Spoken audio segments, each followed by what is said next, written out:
where you can sign up for an appointment.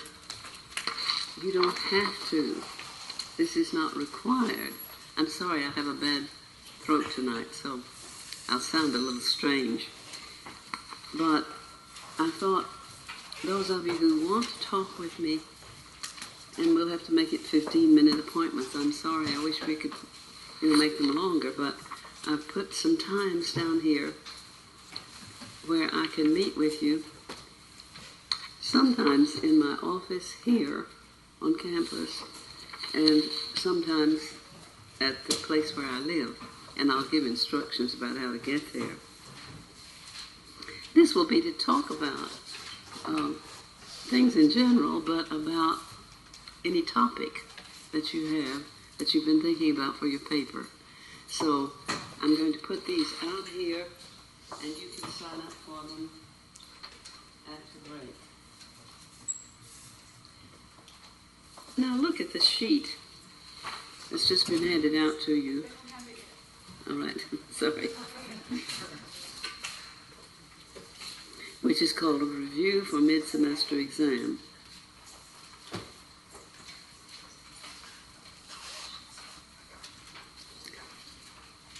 And I said, this list is meant to be a help, but there's no guarantee that the exam will be absolutely limited to what's listed here.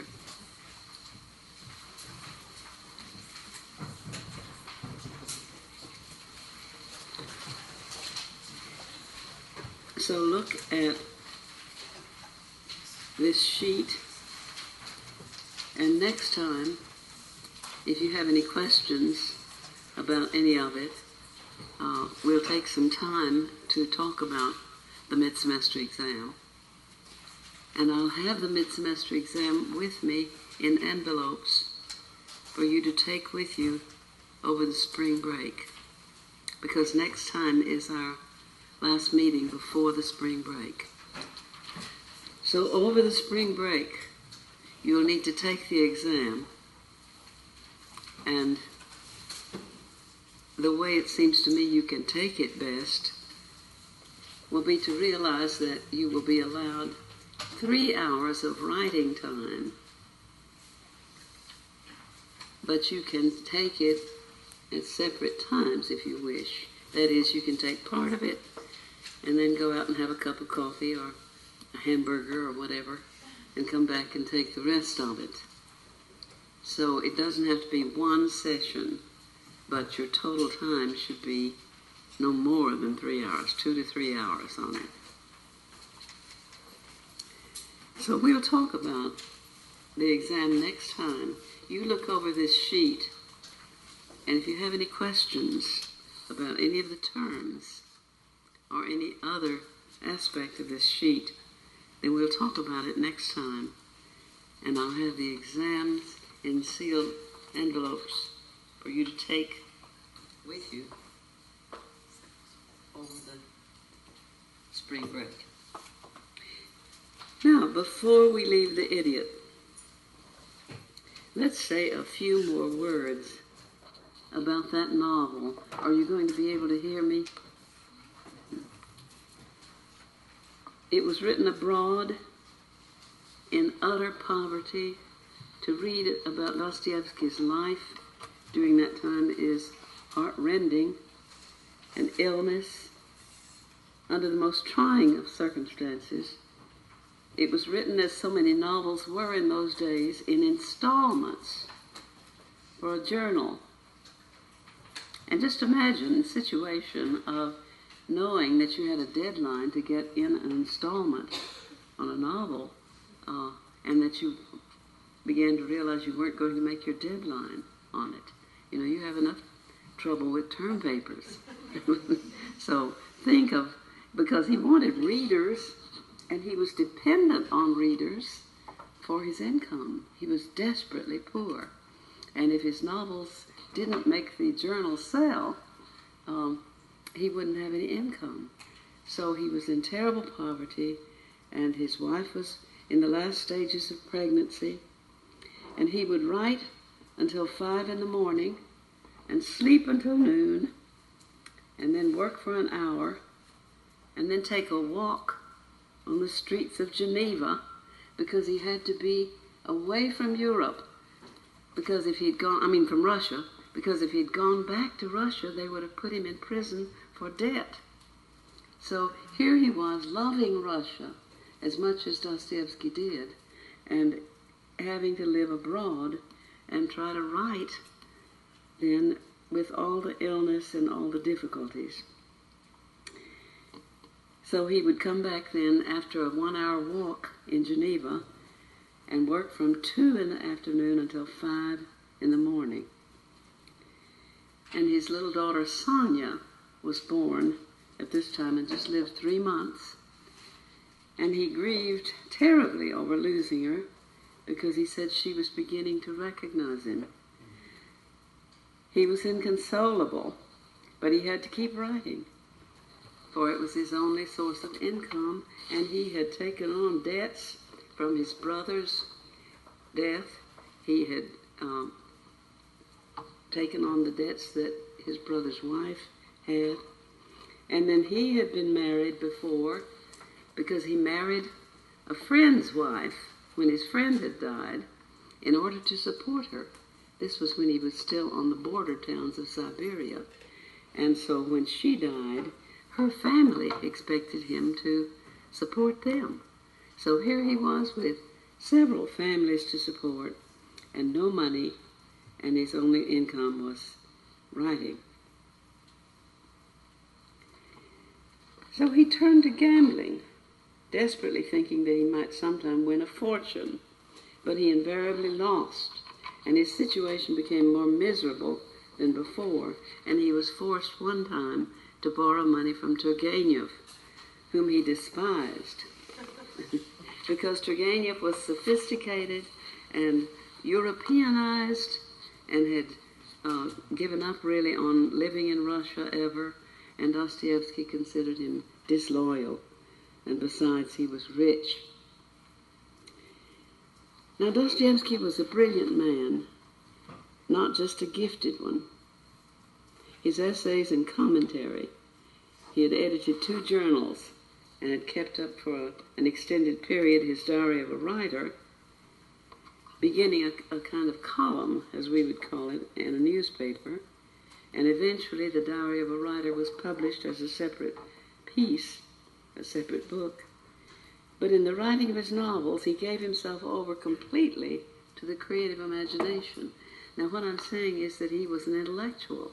He was a thinker. He wasn't just a creative genius. But when he wrote his novels, he wrote in a different way. He spoke of the idea as coming to the poet, and he thought a novelist was a poet. And then the making process was the work of the novelist. The record of his difficulty in composition is agonizing. He never doubted his idea, his vision, but the structure, the characters, the actual events, these had to come to him, it seemed, by trial and error. He had to just keep trying different characters. And he didn't feel time he had to work the whole thing out as well as he wanted to. After he'd finished The Idiot, he declared that he still thought his idea was sound, but he doubted whether he had executed it as well as he could have if he'd had more time. So to see this genius who invented a new kind of novel and whom everybody is turning to now, and to see him in this agony about his work and thinking that if he'd had more time, he could have done it better. So his letters and his notebooks, all during this period, provide a classic record of the process of composition, a remarkable opportunity to study the mind of a genius. He obviously felt himself subject to something beyond himself, something that the classic writers called the muse. But it was the unconscious mind. And if you realize, we didn't have any psychologists of the unconscious mind at that time. So he was a pioneer in that. So he added characters and events that he had never planned. When he had finished, He himself was somewhat surprised at how it had turned out, but he expressed himself as still considering his idea for the idiot splendid. Now, none of us can get back to that idea. What was it? You see, the only thing we have is the novel. And many people now consider The Idiot Dostoevsky's best. So it's held in high regard. It's a powerful novel, but it's difficult to see for sure what attitude we're supposed to take toward it. The work itself remains open to interpretation, just as the enigmatic character of the prince would in real life. You see, if we knew him in real life, he would be difficult to interpret. Do we ever know the truth about another human being? Now, I've shown you my interpretation of the novel. Reduced to a statement, it would go like this. Dostoevsky intended to write about the perfectly good, beautiful man. And in the back of his mind, as he knew and said, the only beautiful man was Christ. But living with that insight, possessed by it, so to say, the early conception that he had of Christian beauty and love underwent a change. Now, this is my interpretation, and you are certainly free to differ. The actual writing of the novel gave him wisdom, it seems to me. He saw that many of the characteristics that his own age gave to the beautiful person were dangerous and sentimental, leading not to resurrection and a new life, but to ressentiment, resentment, and destruction. And so sometime you need to read The Life of Christ by Renan, R-E-N-A-N, because he gives us a sentimental, sweet, permissive Jesus. And so the Rousseauistic characteristics of goodness were dominant. And Dostoevsky may have started thinking that Christ, in his goodness, was permissive and sweet and all pitying. But the writing of the novel, and you remember we said he rewrote it 11 times, the writing of the novel gave him wisdom, gave him a chance to see what works. Now, as I say, I may have been too hard on Mishkin. You are free to make your own mapping, to read the novel as you think it should be read. It doesn't detract from its quality, that it remains somewhat enigmatic. It's filled with an iconic beauty that remains with us as a great work of painting might do, because we still see in our imagination that beautiful face of Nastasya and the bridal scene at the end, which is a magnificent icon. And it has provided some profound insights for us. We can never reduce a genuine work of art to a single rational statement. And so I think it has to remain somewhat enigmatic. But for me, over these years, when I've thought about it over and over again, it seems to me that Mishkin is that image of what we think is sweetness and light and what we long for. But if we have enough sense, we will not follow it, because it's an impossibility to achieve in this life.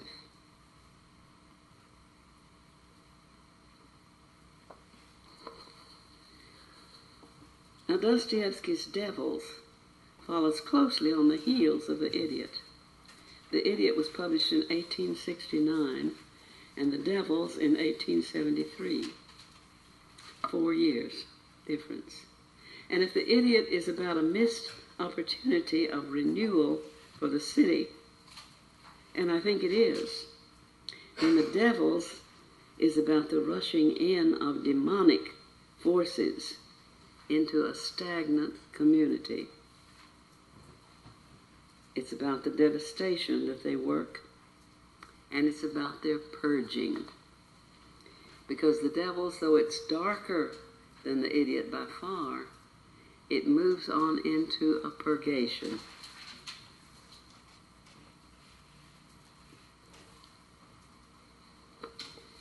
Now let me just refer to a book that is interesting, it seems to me, which is called Freedom and the Tragic Life.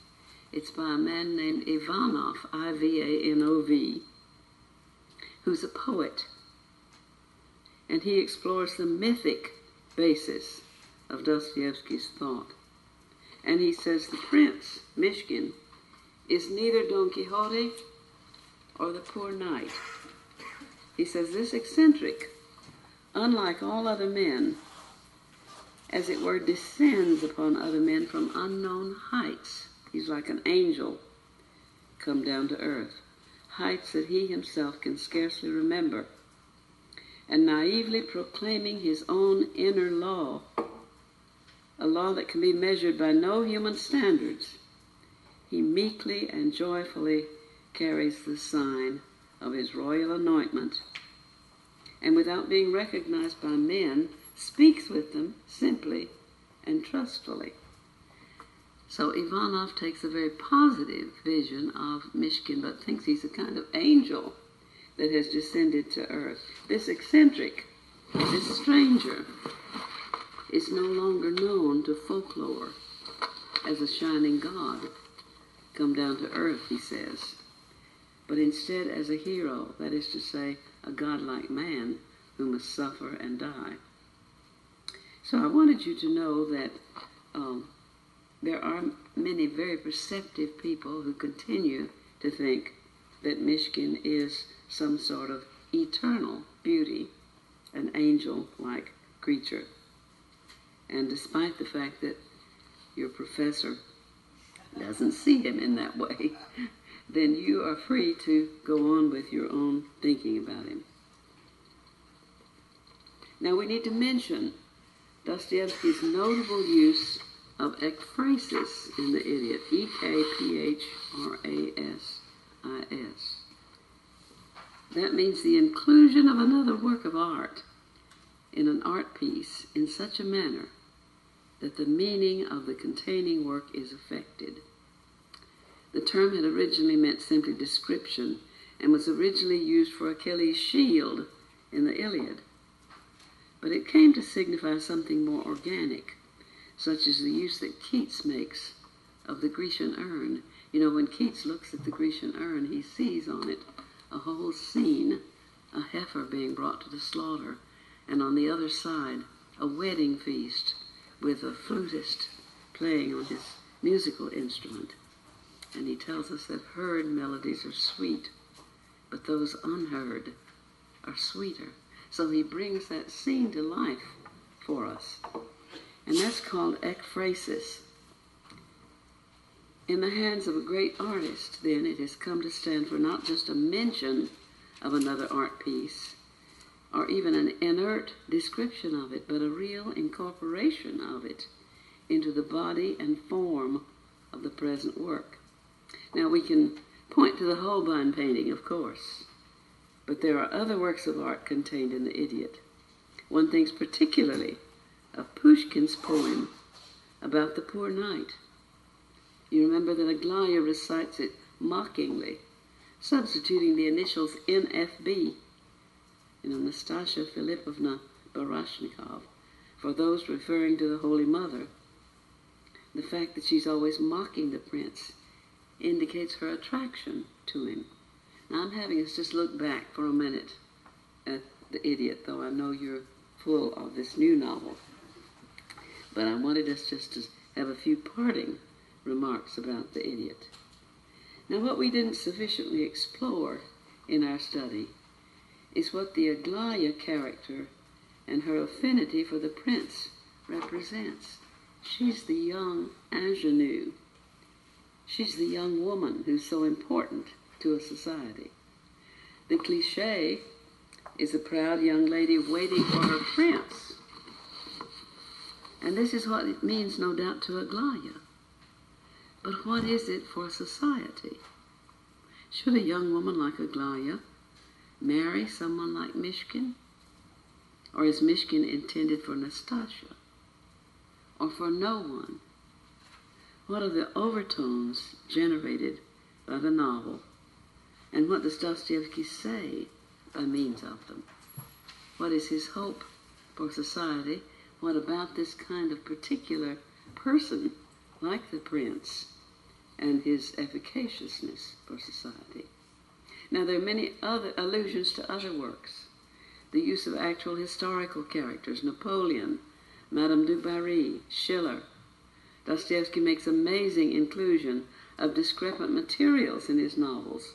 Newspaper accounts, cannibalism, murders, child abuse, combined with philosophical texts, great books, the Bible, the European novel, Shakespeare, Russian tales, church history, monasticism, studies of the Russian saints. All these go into the finished product of a Dostoevsky novel. In using all these resources, Dostoevsky is doing something quite new. He's developing an artistic style capable of depicting the complexity of consciousness. See, constantly he is examining consciousness.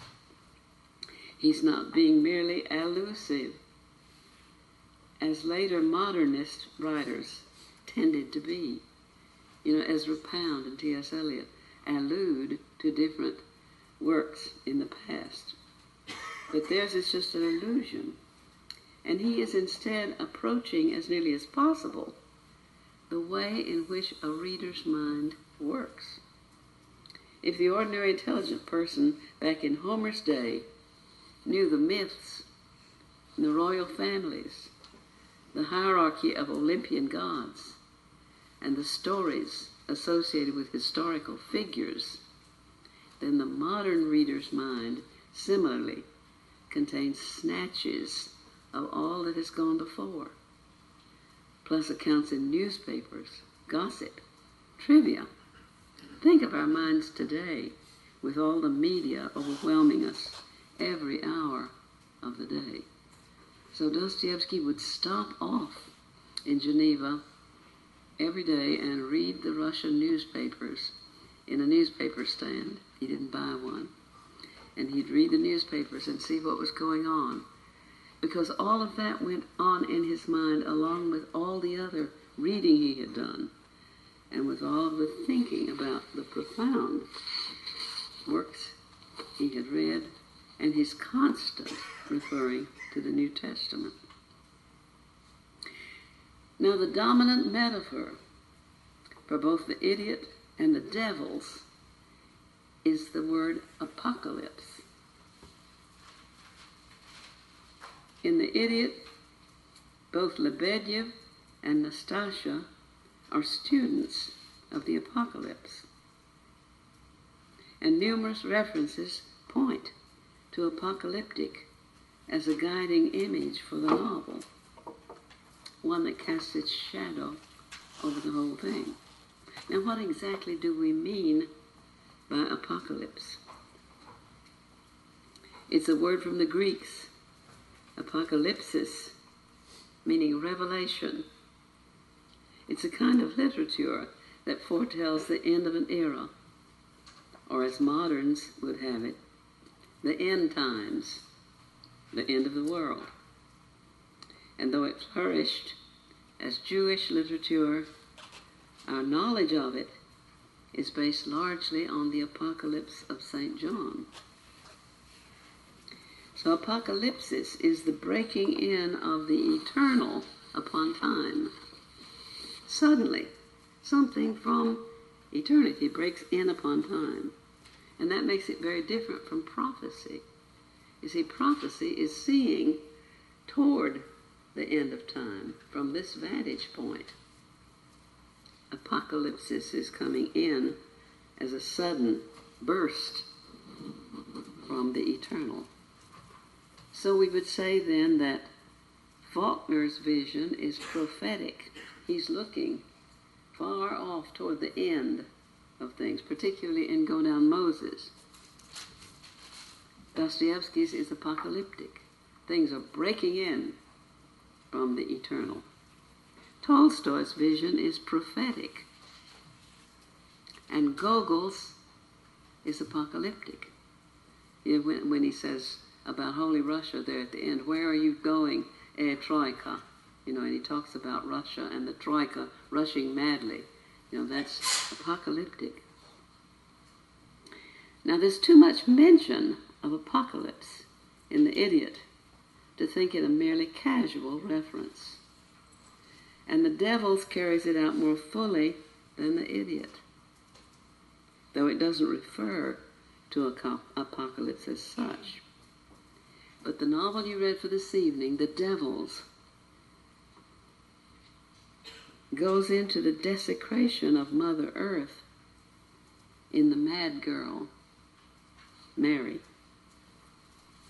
and the desecration of the icon, and the violation of marriage, so that there's the feeling of end times in this novel that we read for this evening. It slants its vision of characters and things so that we may experience them more completely. It sheds light on such things as heresy, travesty, the grotesque, apocalyptic, demonism. Now, there have been books written about the whole figure of heresy and travesty in this novel, and so I want to point out to you some instances of it and what we mean by it, and why these words are used. You see, if you take something and slant it slightly so that it's off-register, like a color photograph that's off-register, then what you have is travesty, or heresy, or the grotesque, because you don't have a clear, realistic picture any longer. And so Dostoevsky is busy giving us this kind of sudden slant on things, which makes us aware of eternity suddenly breaking in on time. Now, we need to remember, however, that everything in a serious work of art is analogical. That means it's an analogy. No genuine artist would write a novel about a literalist apocalyptic belief. I think we've got some novels now that are being written about apocalypse, but no genuine artist would write about it, it seems to me, literally.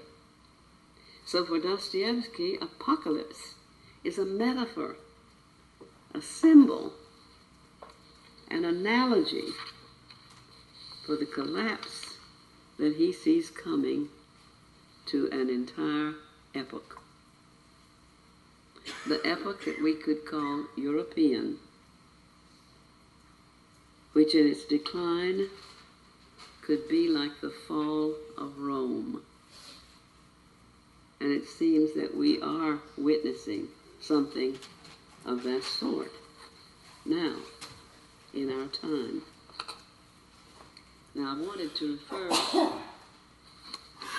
to a book that has just come out, which is about terrorism, and it's called Dostoevsky in Manhattan. It's by Andrei Glucksmann, Glucksman,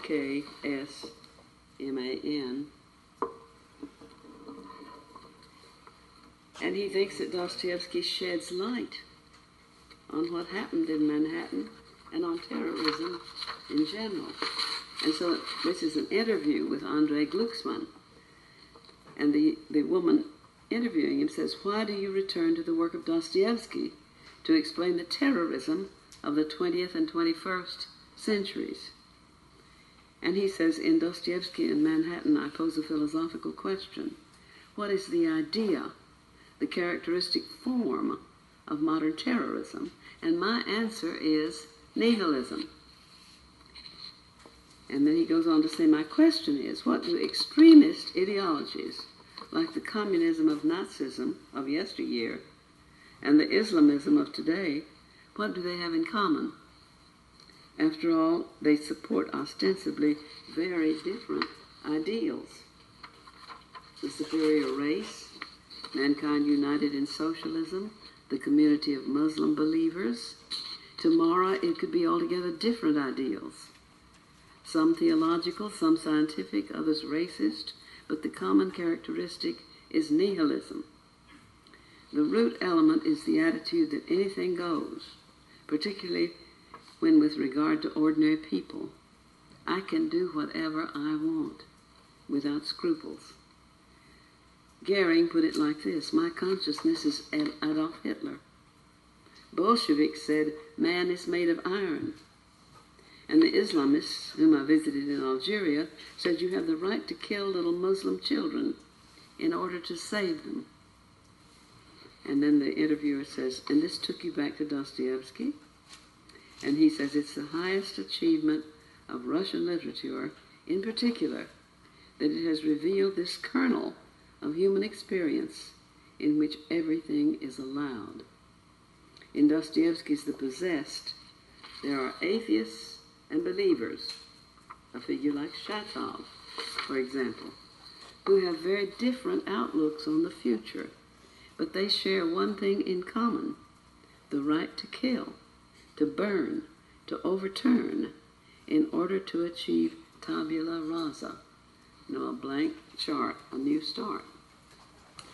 And she says when Dostoevsky talks about the devils or the possessed, he still seems to be guided by the idea that evil is something which captures man from outside. The main protagonist, Stavrogin, for example, even talks about the devil's appearances. And Glucksmann says, actually, the beautiful thing about Stavrogin is that you don't really know him. You don't know if he believes in God or not. In the end, what surprised me was to find that he's a little like bin Laden. He might be very cynical or fanatical. Nobody really knows.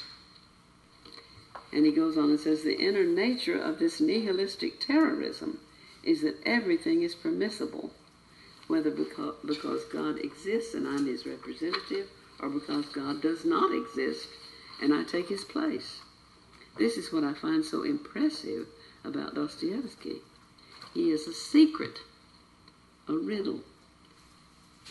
And then she says, the group of conspirators at the center of The Possessed seems from the outside to have both a coherent program and a great deal of charisma.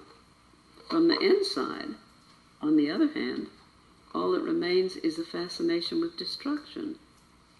And this fascination develops its own dynamic, pulling everyone under its spell. Destruction takes over as the group's raison d'etre, while some of those involved still believe it's about the content and the messages that it offers. And she's saying it doesn't seem to matter what they believe, it's destruction that they're after. And he says, Andrei Glucksmann says, yes, there are several different layers of nihilists. There are the outer nihilists who follow and believe, and then there are the nihilists at the center of the action, the activists who pursue the logic of destruction. Dostoevsky has shown this very well, indeed, as has Turgenev in the persona of Bazarov. Now, I don't really feel that Bazarov, I think he's the beginning of this, but I don't really feel that he's would do this kind of terrorism. Do you? Bazarov is still noble. He's misled and wrong, and he's denying everything.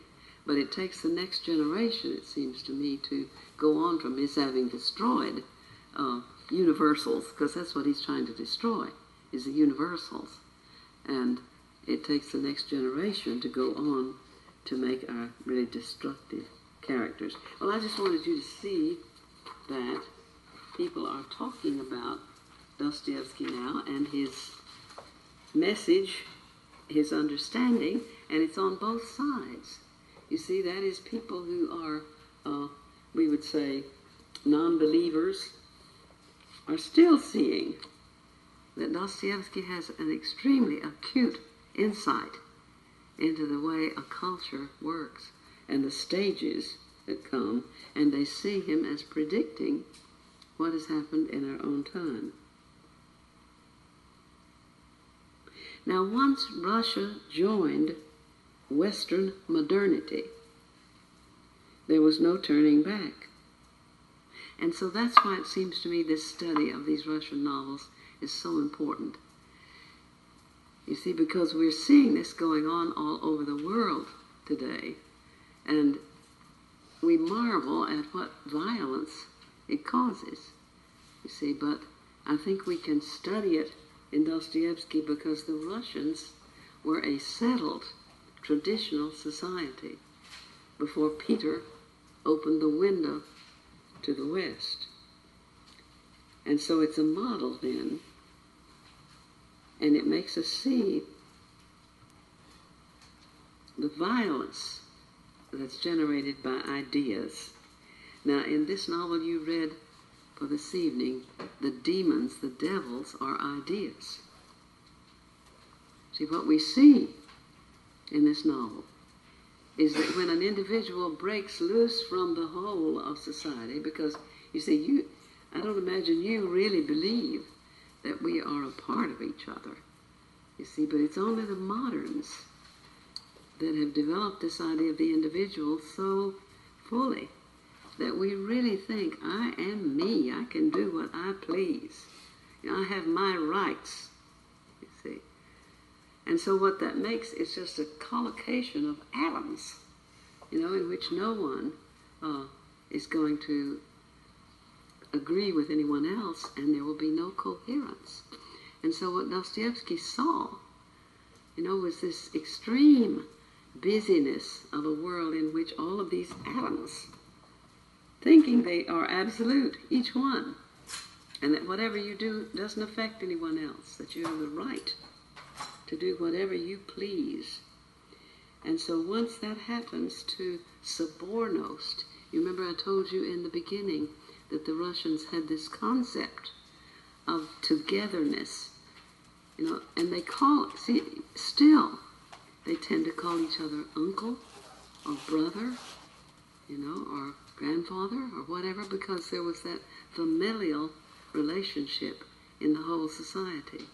And so when Western civilization, with all of its blessings, of course, of enlightenment, came into this settled society, it caused this progressive movement, which we are seeing in its epitome in this novel this evening. Now, what Dostoevsky wants us to see, I think, is that the liberals of the 40s that we saw described in Turgenev's novel, Fathers and Sons, the liberals of the 40s became, finally, the nihilists of the 60s and later. And so we see two liberals. Now, European liberals were not quite the same as American liberals. See, European liberals were bent on reforming everything and tearing things down from the beginning and moved toward revolution. But they were genteel at the beginning, just like our two friends in the novel this evening, Varvara and Stepan. They were liberals. They went to Petersburg thinking they could mix with all these young people that have such new ideas, and they made fools of themselves because the young people took advantage of them and tolerated them only for their money, They thought she was rich and she's well off. But they were going to start a journal, you remember.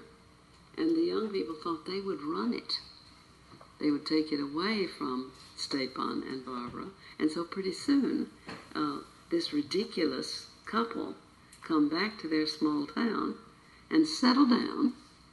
And she supports him. He is her pet lapdog. And she hopes he will write something of some importance. And he speaks partly in Russian, partly in English, partly in French. And so he's likely to say something like, "Je suis un broken down man." You know?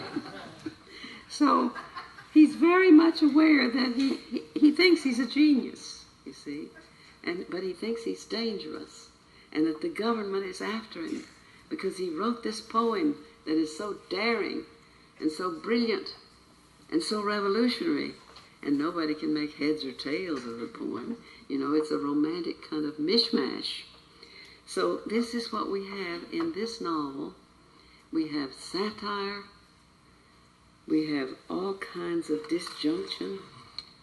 We're treating the topics of heresy and travesty and apocalyptic and all of those things that throw form and structure slightly off.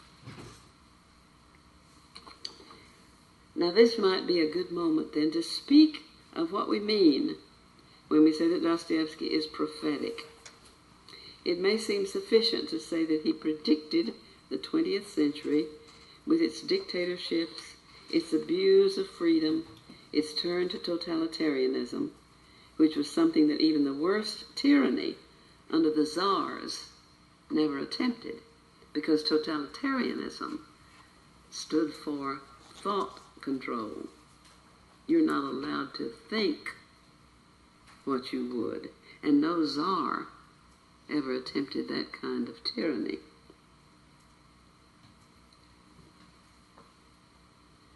Now, by the time we finished reading Dostoevsky's Grand Inquisitor's speech in The Brothers Karamazov, we shall understand more surely the terrible insight of what it means to take away a people's freedom of thought. Now, actually, this is Dostoevsky's chief topic, beginning with Notes from Underground, where the little mouse of a man, you remember, retires from a world that would tell him, for his own good, what to think. But now this is not to say simply that Dostoevsky foretold the future. That's not the true meaning of prophecy. There's a new book by a man named Crocker, Kroecker, and Ward, Bruce Ward, two professors of religion. And the book is called Remembering the End. And they explore Dostoevsky's apocalyptic imagery and its significance to the entirety of his outlook. They correctly point out that one cannot estimate Dostoevsky as a prophet by tallying everything he foretold correctly or incorrectly. It's not whether he prophesied something and it comes true. This is not the nature of prophecy. And they say the prophetic role in modernity is profoundly expressed in Heidegger's image of the poet. Heidegger said the poet is exposed to the divine lightnings as he stands attentively in the realm of the between. And this is what the poet does, Heidegger says. He stands in the realm of the between, and he's exposed to the divine lightnings. Heidegger would have it that the poet is the prophet of our era, the only one we can have in a post-religious age such as ours. See, when we say post-religious, we don't mean that there aren't religious people in it, but we mean that society itself no longer really tolerates religion. And this is getting more intense, it seems, as we go along. So religion has no real standing in the state today. So in a post-religious age such as ours, the word of the poet has come to be regarded with a certain earnest reverence as a spiritual unveiling. Now I'm quoting these authors that wrote the book Remembering the End. But as the authors point out, Dostoevsky himself was deeply Christian. They go on to comment, few would assert that the Divine Comedy of Dante can be fully appreciated without taking into account both its concerned engagement with the poet's secular present and its remembered Christian vision. So they're saying nobody thinks you can understand Dante without taking into account Christianity. And they say, we believe that a complete understanding of the prophetic art of Dostoevsky can be attained only by using the same approach. One must forget neither how engaged with the consciousness of the secular present his art is, nor how Christian it is. So look what they're saying. We can't forget that Dostoevsky was extremely concerned with the secular world and aware of it, and yet how Christian his art is. Now, so that brings up that question that there is no way of understanding Dostoevsky without taking seriously his deepest thought, just as we could not understand Dante without, or the Greeks. You see, if you poo-poo the Greek gods, you won't ever understand Greek literature. And a patronizing attitude toward the Greek gods cuts you off from the depth of thought that those amazing writers, those amazing poets had and still have for us. So we have to approach Dostoevsky as we would approach anyone, whatever his religion. We have to approach it by taking the deepest convictions seriously. So what Dostoevsky could foresee in a world that no longer puts the soul first, that no longer believes in a God who is the source and the end of all things, that no longer believes in universals, constants that can't be violated with impunity. In such a world, then he sees that human life will be cheap. There will be no protection of the weak, no deep awareness of respect or duty, no consciousness of responsibilities, but only of rights. You remember in The Idiot, we demand, we do not beg. You know, we demand, we do not beg, the young nihilists that call on Mishkin.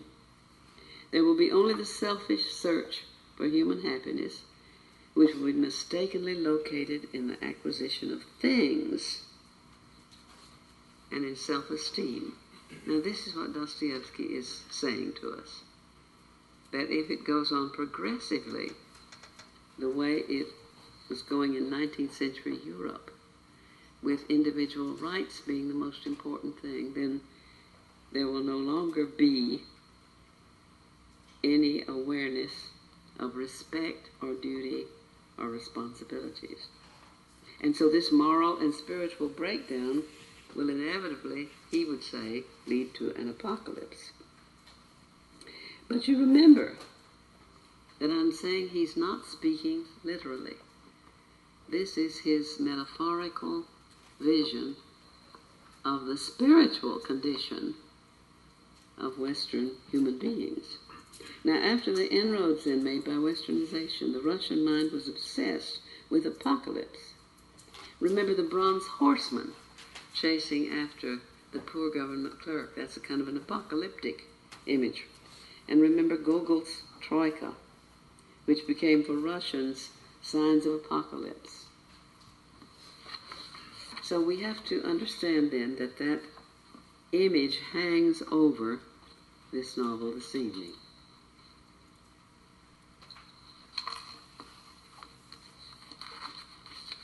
And so the Devils follows right after whatever it was that happened in The Idiot.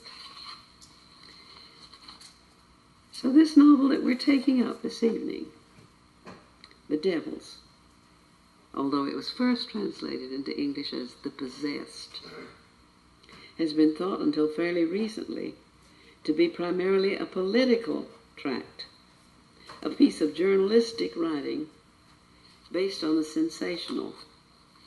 I can remember when I first started studying Dostoevsky, first started teaching Dostoevsky,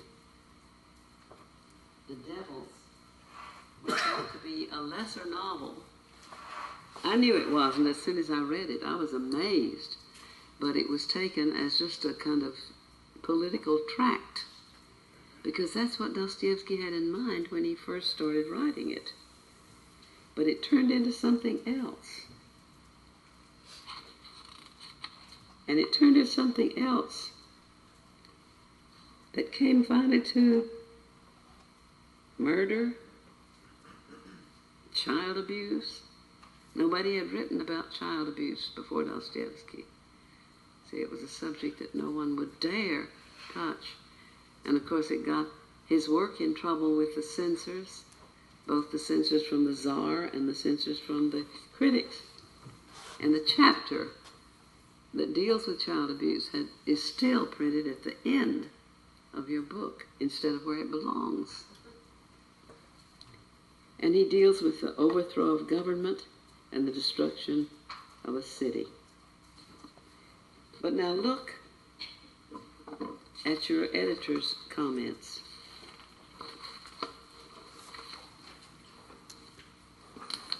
Your translator's comments. Look at the last page of what he says.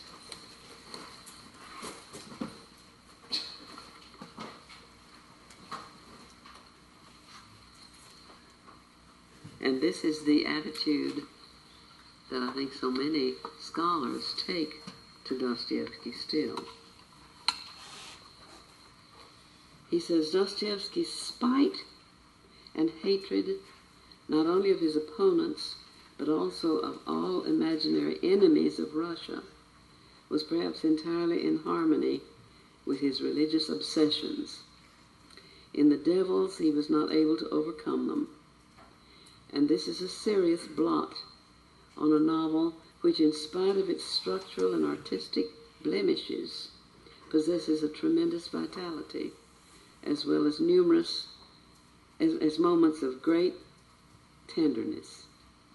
The novel is best regarded as a political melodrama. See, now this is our translator. This is our man who represents the novel for us in this volume. And notice how much all of this is his interpretation. Dostoevsky's spite, he says, and hatred, all of those are words that he has chosen for something that could be described quite differently. See, Dostoevsky's passion for Russia. And so he goes ahead and says, the novel is best regarded as a political melodrama. The stage at the end of it is literally strewn with corpses.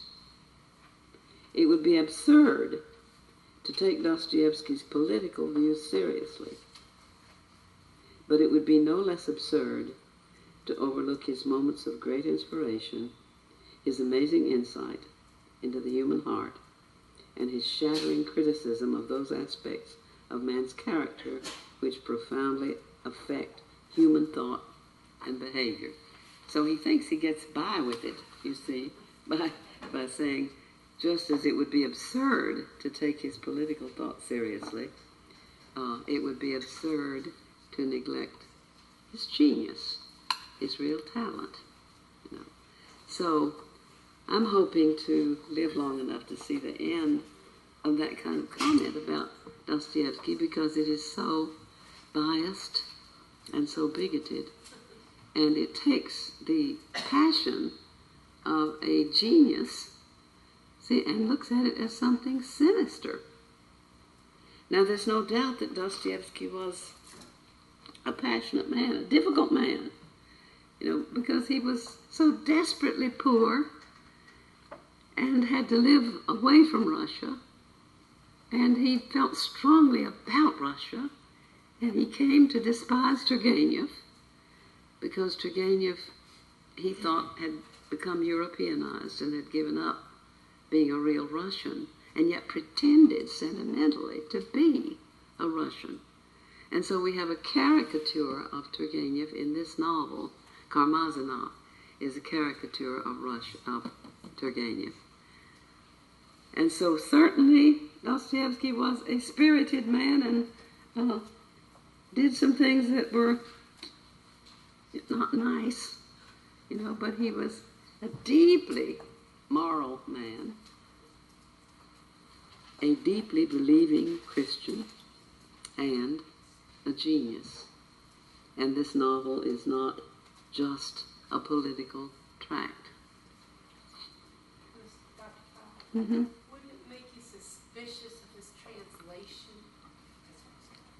I'm sorry, I didn't hear you. Wouldn't it make you suspicious of his capacity to translate it? Yes. Yes. I had forgotten, when I went ahead and ordered this book again, I'd forgotten about this introduction, and it would make you suspicious of it, although I've checked it with other translations, and it seems pretty accurate. But anyhow, if you want to know then the way Dostoevsky's thought of by those people who disdain him, it is in that very vein that he was a genius, but he was a wild, irrational genius, and you wouldn't ever take his thought seriously. Now, Dostoevsky himself called this novel tendentious while he was in the process of writing it. But he didn't after he had finished it. It was based on the murder of a student named Ivanov by a revolutionary group of college students led by one named Nechayev. And during the trial, the existence of a group of 5 was revealed, with the implication that there were many such groups throughout Russia. But the novel turned out to be not only a superb work of literary form. Konstantin Mochalsky, who's one of our best writers on Dostoevsky, says it's unique in world literature, but an important work of prophecy. And Renee Philip Miller has written how many of the prophecies in Dostoevsky's works constitute poetic truths, and how many of them have been confirmed by actual events. And then he goes on to say the 19th century, whose main effort was directed toward economic happiness, saw economic man as representing the essence of human nature. His utilitarian aspirations were looked upon with favor, for were not these the surest guarantee of a harmonious future social order? And so Dostoevsky saw what would come from this outlook. And in opposition to these hopeful views, Dostoevsky stated that time is approaching when the loftiest aims of humanity will be betrayed for temporal advantages. Humane feeling and striving for truth and justice will be surrendered, and a savage avidity for personal enrichment will take hold of men. He envisioned the bankruptcy of the liberalistic dream of world happiness in the very days of its most effective blossoming. He said, in fact, Europe is on the eve of collapse, of a terrible universal catastrophe. Now remember that I'm saying we don't need to take him literally. He's speaking morally. He's speaking spiritually. His prophecies, then, concern the failure of humanitarian socialism and of totalitarianism, the fragmentation of the human, the unconscious discovered before Freud, urban problems, disease, crime, and destitution in our cities, homelessness, the emptiness of life without purpose, the Superman idea applied to every man, crime and disruption of the family, the decline of education. But the greatest problem of all with Dostoevsky is that word that I've been using with you and that I want you to think about, and that is abstraction. Dostoevsky saw clearly that we have turned away from incarnation. We've turned away from our bodies, and we've become abstract. Now that may be hard to believe, because so much pornography exists today, so much emphasis on the physical surrounds us, but it's abstract. This is what Dostoevsky would have us see. The glory of the flesh is missing in our time. We've turned to ideas of things rather than things.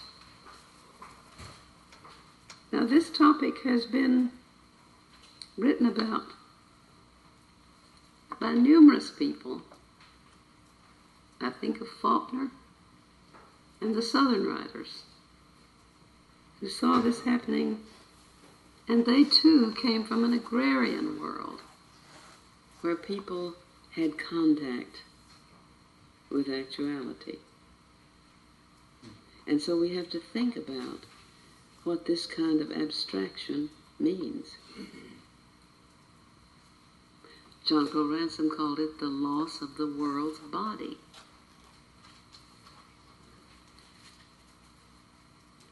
And of course our media today have taken us far into that kind of abstraction.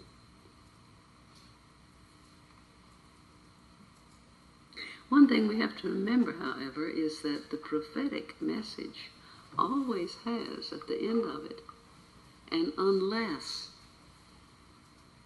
you remember Jonah the prophet, who goes to tell a city that it will be destroyed unless it repents.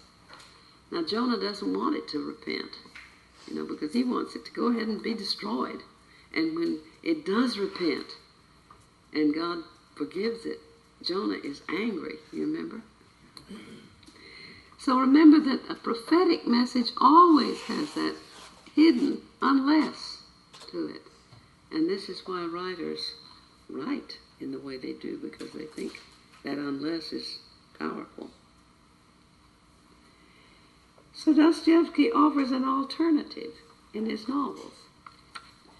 These novels we're studying diagnose the problem, and the last one, The Brothers Karamazov, offers a solution.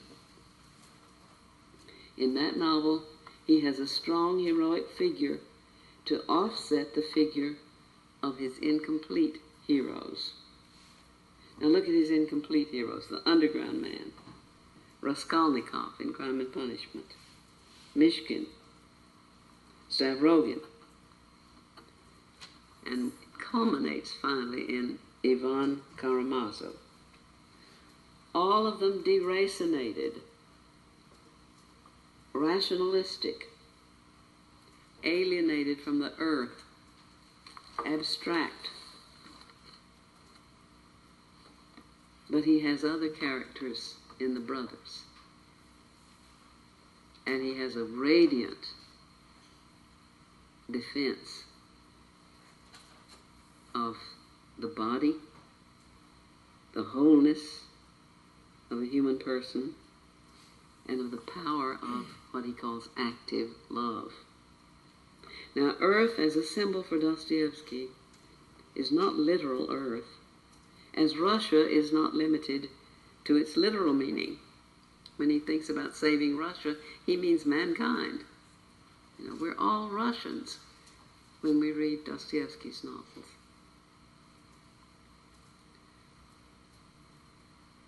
Russia is to the characters in his novels as England is in Shakespeare's history plays, and as Mississippi is to Faulkner, as Ireland is to Joyce or Seamus Heaney. It's the arena that the artist knows well enough to have his heart as well as his head involved in his poetic creations. I like something Faulkner said one time when he said, I sometimes think the South is not really very important to my work. It's just the only society that I know well enough to write about. You see? So you've got to know a society well enough to know all the little hidden things that the outsider, someone who comes to Paris, let's say, to write a novel about Paris, and just stays there a few months, isn't going to know the hidden life and all the signs that you have to be able to read.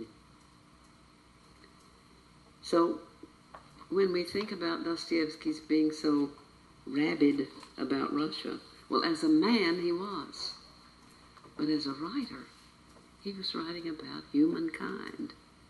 He was not just writing about Russians. Now, to be united with Earth in Dostoevsky's fictional realm is to be whole, to have accepted one's contingency, one's heart. See, our heart is physical, one's place in the universe. And for a man, it's to have come to terms with the feminine, to have learned how to love,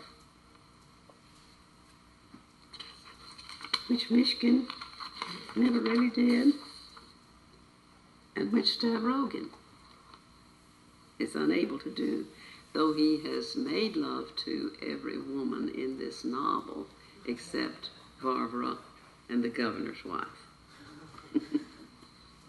And if they'd been around long enough, one is his mother, so I won't go into that, but the governor's wife he'd have gotten to. Now, Dostoevsky saw the city as Plato did, as the soul writ large. And the ills of our civilization, then, he saw prefigured in the disorder infecting men's souls.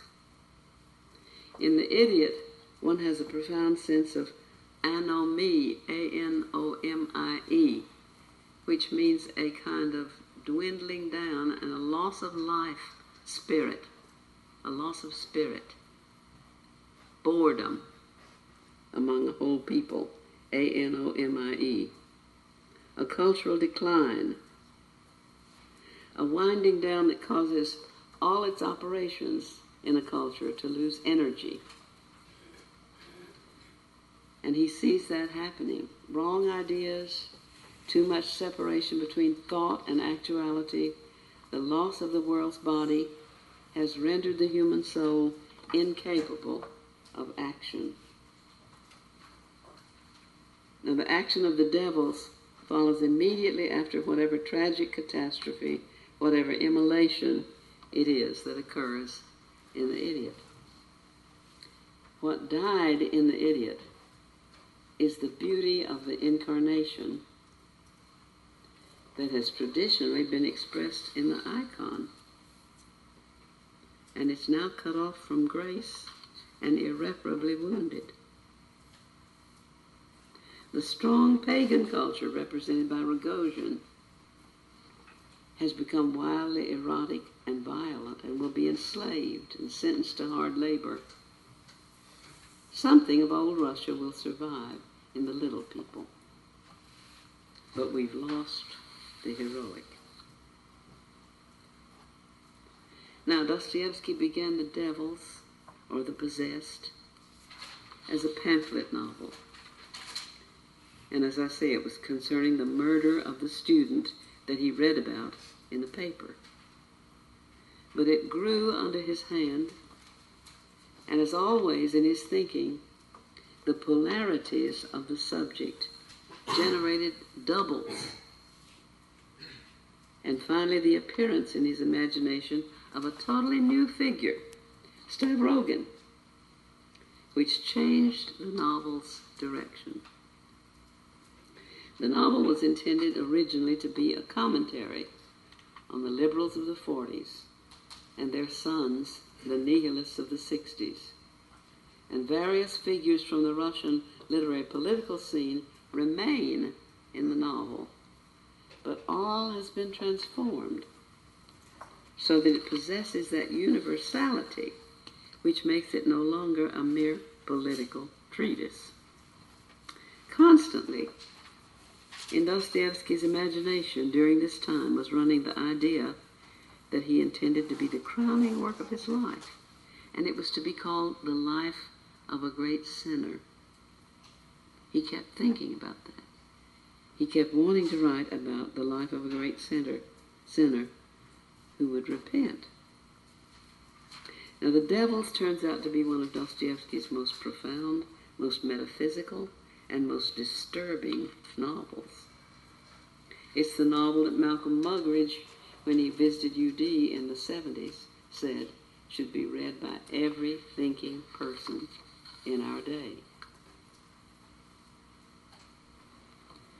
The focus for the novel, as you know, is an arty, middle-aged pair, Stepan Verkovensky and Varvara Stavrogan, terribly afraid of seeming provincial and anxious to be accepted as bold and daring in their thinking. Stepan considers himself a writer, but he's not written anything for a long time. She supports him and coddles him as her own private property. They're indeed each other's best friends. In fact, as the reader discerns, they love each other as much as two self-centered persons can love. But one time when he thought about maybe he ought to ask her to marry him, she read his mind, didn't she? And that's one of the 2 times she said, "I'll never forgive you for that." Several years back, they'd gone to stay in the capital. And this is that time when they thought they could be up to date and put out a journal. But it didn't work out. And so they come back.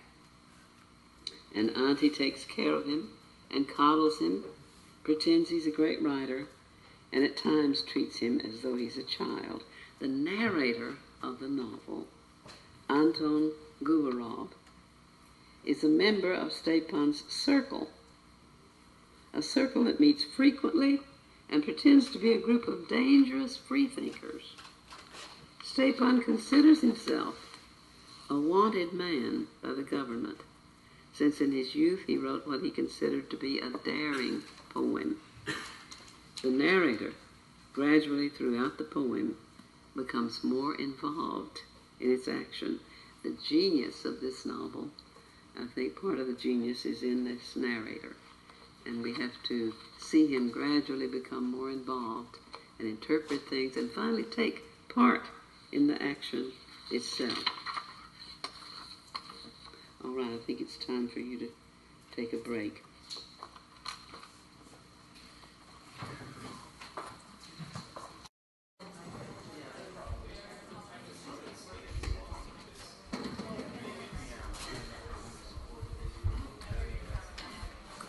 We need to talk about the narrator because he becomes such an important character. Is everybody back that's coming back?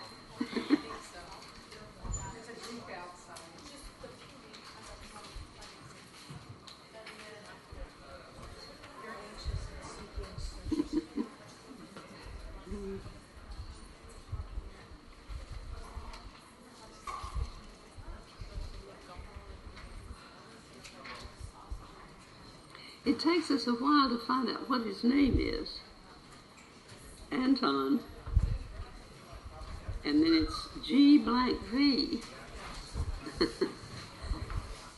But finally we find out that it's Govorov.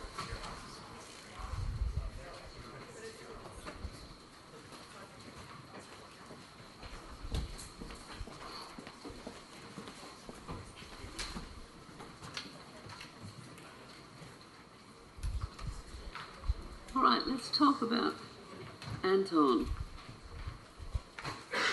He's introduced one time as a young gentleman of classical education and in close touch with the highest society. So we realize that he is on a high level. That's in chapter 1, part 9. He falls in love, at least for a while, with Louise and observes her closely. And during this period of his life, he was part of Stepan's circle. His tone then is slightly nostalgic because he's remembering when he was part of the circle. It's slightly patronizing, sometimes ridiculing, and there's a great deal of self-ridicule mixed in with it, a great deal of irony. Now, the tone of the narrator is tremendously important in this novel because he moves from being detached and ironic into stepping into the action himself. He was a confidant of Stepan, and his closeness enables him to predict Stepan's actions. He calls him my poor friend, which is a kind of refrain. He drinks vodka and champagne with him. Stepan drinks too much. But as I say, he's gradually involved in the action more and more. Now it starts out in undertaking to describe the recent and strange incidents in our town, till lately wrapped in uneventful obscurity. I find myself forced, in absence of literary skill, to begin my story rather far back. That is to say, with certain biographical details concerning that talented and highly esteemed gentleman, Stepan Trofimovich Verkovensky. I trust that these details may at least serve as an introduction, while my projected story itself will come later. I will say at once that Stepan Trofimovich had always filled a particular role among us, that of the progressive patriot, so to say, and he was passionately fond of playing the part. Now notice that there's an indication at first with this narrator to act as though Stepan is not quite sincere. Playing the part. So much so that I really believe he could not have existed without it. Not that I would put him on a level with an actor at a theater, God forbid, for I really have a respect for him. See, so he kind of protests a little bit too much here. This may all have been the effect of habit, or rather more exactly of a generous propensity he had from his earliest years for indulging in an agreeable daydream in which he figured as a picturesque public character. So our narrator sees through Stepan's self-love.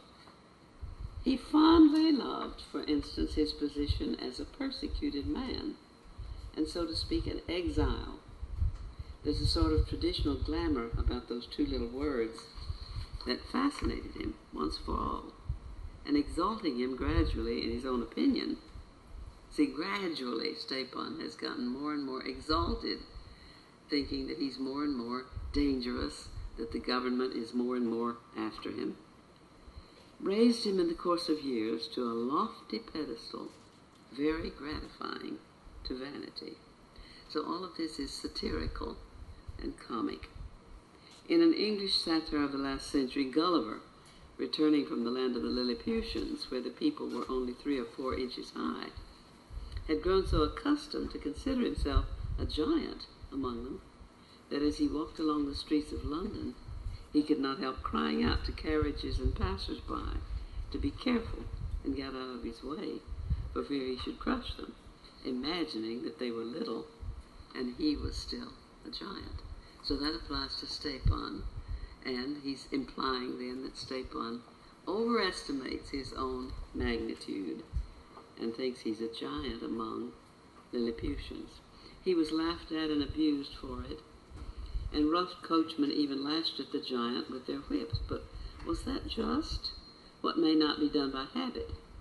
Habit had brought Stepan Trofimovich almost to the same position, but in a more innocent and inoffensive form, if one may use such expressions. And now look at this, for he was a most excellent man. Now we have to decide whether this is ironic or not, or whether he means it. I think he means it.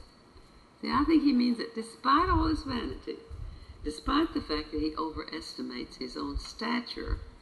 He was really a good man.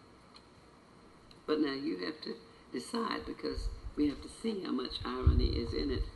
I'm even inclined to suppose that toward the end, he'd been entirely forgotten everywhere. But still, it cannot be said that his name had never been known.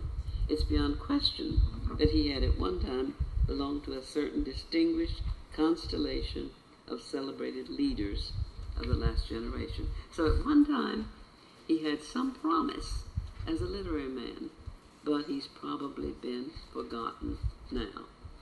But let's look at the poem that he wrote, because this is a brilliant satire.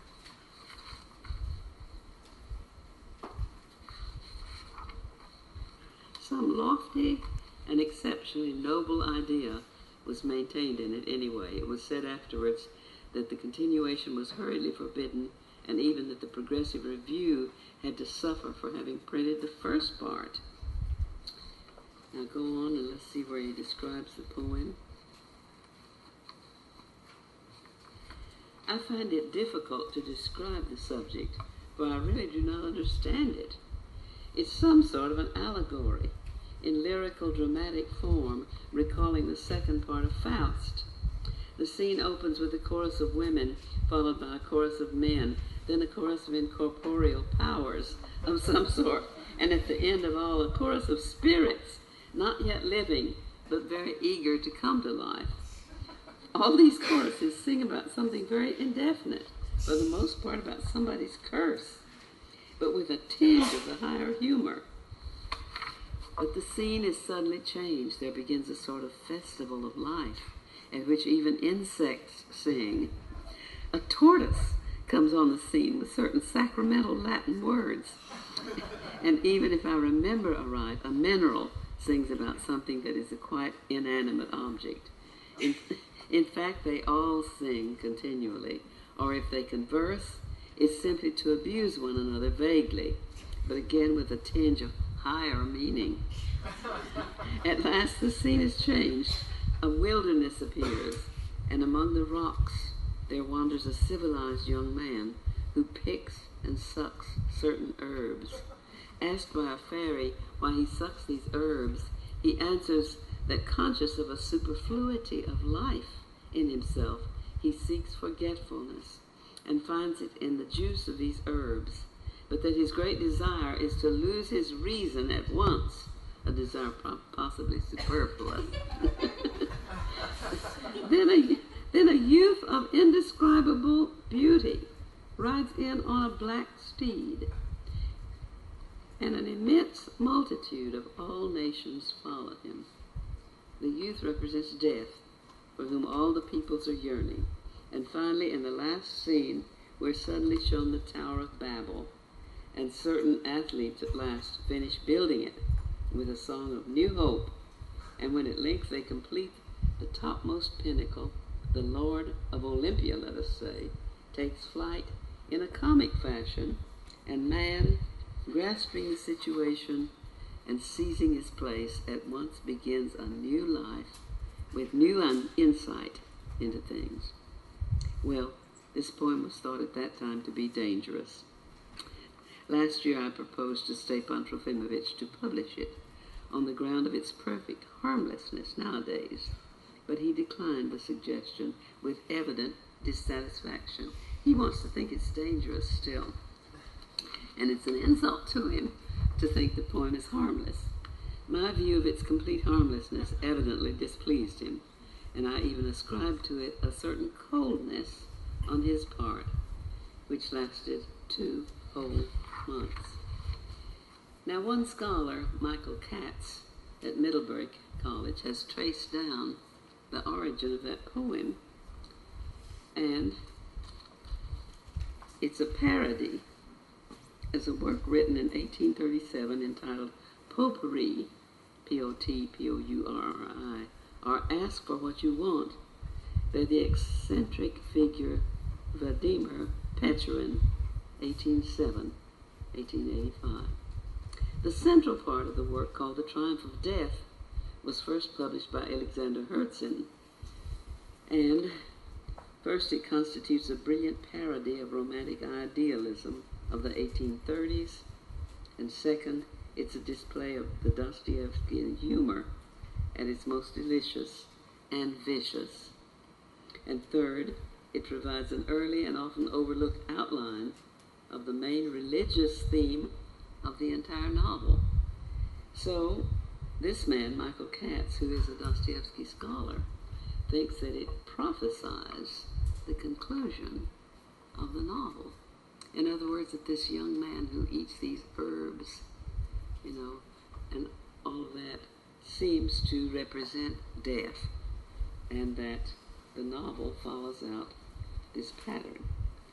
It's in this brilliant and wicked parody of Pechorin's Triumph of Death that Dostoevsky first announces his fundamental religious theme. Now I'm quoting Michael Katz on that. So I think we have to take any little signal of that sort to see what direction a work is going in. And though we're meant to laugh at that poem and to see how vain Stepan is to think that the authorities are after him because of that poem, still it has a kind of symbolic value.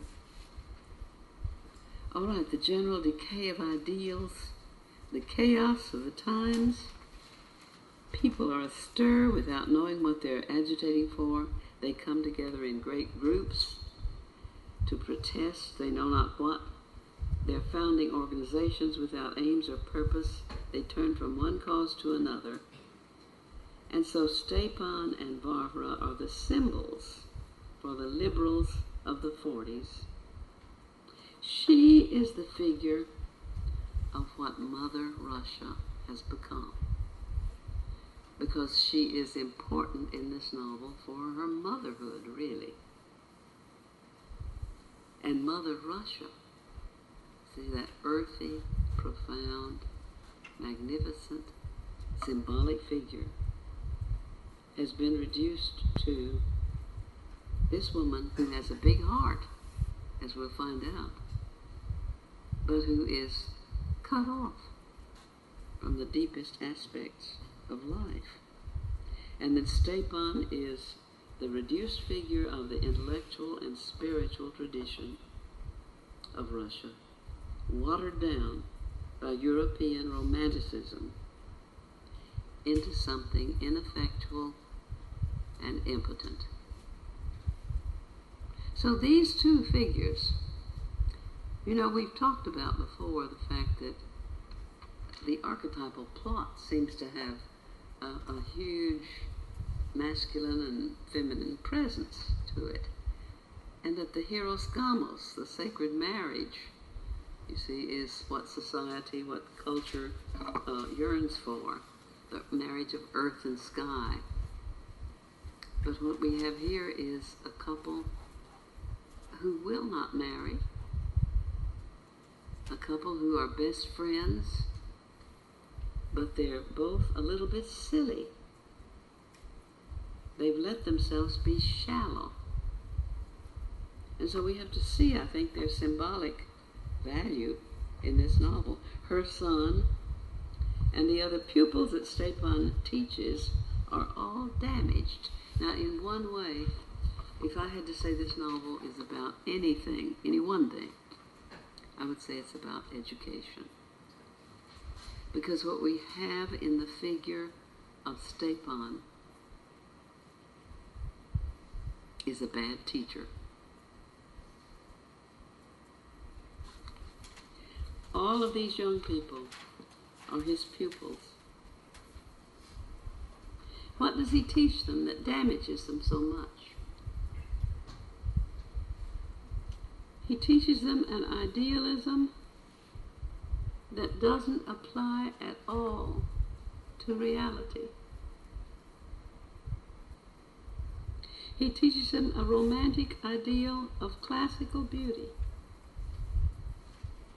something that is unattainable in life,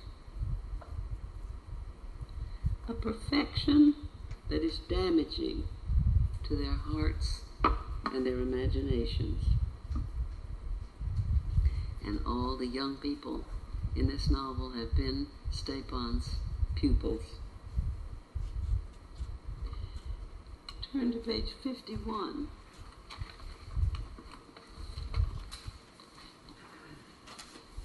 And we're told our teacher believed in God.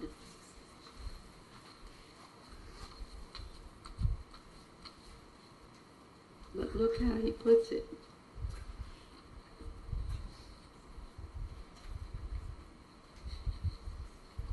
Our teacher believed in God. I don't understand, he used to say, why everybody here thinks I'm an atheist. I believe in God, me distinguon, I believe in him as a being who is conscious of himself and me only. You can't possibly expect me to believe as my Nastasha, his maidservant, believes, or like some gentleman who believes just in case, or like our dear Shatov. But no, Shatov doesn't count, for Shatov believes in spite of himself, like a Moscow Slavophil. Now the Slavophils were the Russians who, as the word would indicate, love Russia, love the Slavic above all else, and they were against the Westernizers. And the feelings between the two were full of very much animosity. So he says Shatov believes in spite of himself like a Slavophil. As for Christianity, however much I respect it, I'm not a Christian. I'm rather an ancient pagan, like the great Goethe, or like an ancient Greek. Indeed, the very fact that Christianity has failed to understand woman, which George Sand so beautifully proved in one of her remarkable novels, is quite enough. So we see he's a liberal, and he thinks George Sand has proved that Christianity failed to understand women. And so he's not a Christian, but he says he believes in God. But it's a God that's in himself and himself only. So now we're looking at him as a teacher, and we're attempting to see what he teaches. And so I think we can see that what he teaches is a kind of abstract beauty. We could take the symbol of the Sistine Madonna, which is his ideal. And this is what he teaches, an ideal beauty that is divorced from this life. He doesn't really teach the classics, but he teaches this kind of romantic vision of things. And I think we're going to see that it damages all his pupils. And particularly do we see what happens to Stavrogin. But now look on page 39.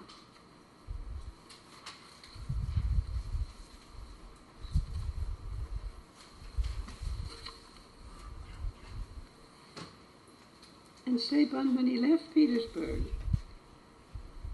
he was disillusioned. Oh, my friends, this is the bottom of the page. He sometimes cried out in a moment of inspiration. You can't imagine the sadness and resentment that till your soul to overflowing every time, that fill your soul to every time a great idea that you have long revered as sacred is taken up. Now what I want to point out is that every person in this novel has a great idea that is their dominant idea. And what I think Dostoevsky is showing us with this is that when we separate one idea that becomes our dominant idea and we become fanatics, we separate that idea from the whole. And that this is what makes a fanatic. And so we could, and next time we will, go through and name the great ideas of each of the characters in this novel. And that great idea is the thing that that person lives for, thinks about all the time, and embodies. Because this novel is about how demons get into people. And what it's saying is demons enter in wherever the separation from the wholeness of things. Wherever anyone allows an idea to take over completely and to dominate. And so Stepan's idea, his great idea, is beauty, classical beauty. And on page 52, Shatov then objects and says those who lose the people lose God. And this is a beautiful defense of loving the people until we begin to think something's a little wrong with it. He goes a little too far. He leaves out too much. And so what we're going to see about Shatov is that he has nothing of transcendence in him. His is all immanence. He is absolutely merged with the people and with actuality, with the body. Whereas Kirillov, who is planning to commit suicide, is a mystic. But he's a mystic for an idea. So what we have to do, I think, to understand this novel is to see the way in which these characters have separated a single idea from the totality of things. And that when we do that, we become fanatics. And as Dostoevsky would tell us, that's when the demons enter in. So this is the pattern of this book. And as I have to keep saying, it's not literal. It's analogical. Dostoevsky is writing brilliant analogies, as all the great writers are doing. No great writer is literal. But what he writes takes on overtones and takes on implications. But this passionate defense that Shatov has, those who lose the people lose God. All right, we have to follow out Stavrogin's course of visiting people.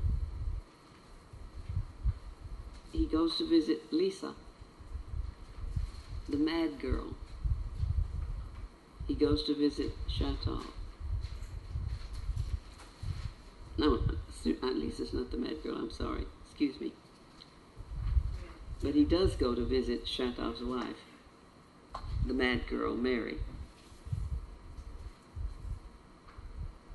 No, I'm all mixed up. I'm sorry. I shouldn't look at my notes. I should just trust my bad mind this evening. No, he goes to visit Marya, who is the sister of Captain Lebyadkin, who is the mad girl. And that's an important visit. But Stavrogin's influence has been on Shatov and Kirillov. We find that they were together in America. So they are the parts of a single whole. This pattern that Dostoevsky uses so often, like Rogozhin and Mishkin, well, Shatov and Kirillov are the parts of a single whole, and they were together in America. But if you read between the lines, you see that what animates them It's ideas they got from Stavrogan. So Stavrogan has been ruined, so to say, by the teacher, innocently enough, but he's been turned into a romantic idealist. He's been turned into a person who is searching, as he says, for a burden. He's been turned into a Byronic hero. And if we want to know what produces that kind of person, this book is the best one that I know to instruct us on that. Now let's look at the progress of Stavrogan.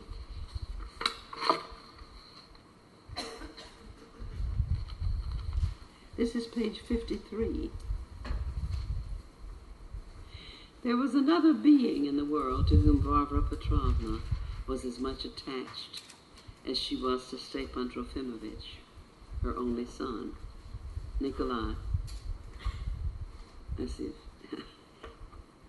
I haven't practiced on that one. Vyesevladovich Stavrogan. It was to undertake his education that Stepan Trofimovich had been engaged. The boy was at that time 8 years old, and his frivolous father, General Stavrogan, was already living apart from Varvara, so that the child grew up entirely in his mother's care. Now, I want us to read this part closely. To do Stepan Trofimovich justice, he knew how to win his pupil's heart. Now, I may have a slightly different translation from you, because I had to enlarge it again from the computer. This is Constance Garnett's translation. The whole secret of this lay in the fact that Stepan was a child himself. I was not there in those days, and he continually felt the want of a real friend. He did not hesitate to make a friend of this little creature, and this little creature is Varvara's son, Nikolai. As soon as he had grown a little older, it somehow came to pass quite naturally that there seemed to be no discrepancy of age between them. See, now that is a slightly dangerous sign. It reminds us of Mishkin and of other things.